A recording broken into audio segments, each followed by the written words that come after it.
கர்த்தருக்கு ஸ்தோத்திரம். ஜனவரி 13 கிறிஸ்துவுக்குள் பிரியமானவர்களே, அனுதினமும் தேவனோடு.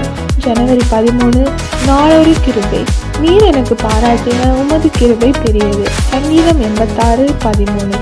நம்மை தாங்கும் தேவ கிருபை. கர்த்தருக்குள் பிரியமானவர்களே, இன்றைய வேத பகுதியானது நம் வாழ்க்கையில் ஒவ்வொரு நாளும் நாம் அனுபவித்து வரும் தேவ கிருபையை சுட்டிக்காட்டுகிறது.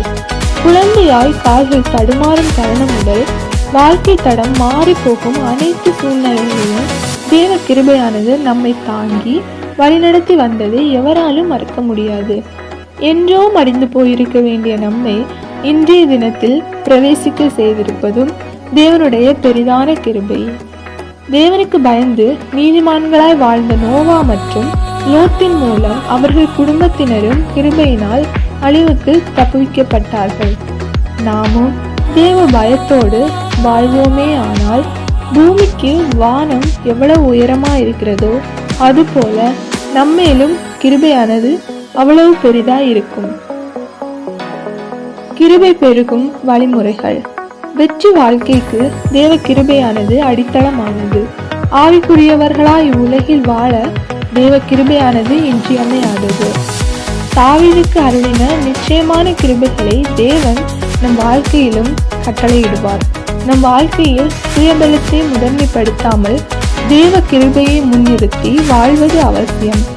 அதிகாலை விழித்தவுடன் நம் கண்கள் தேவனை தரிசிக்க வேண்டும்.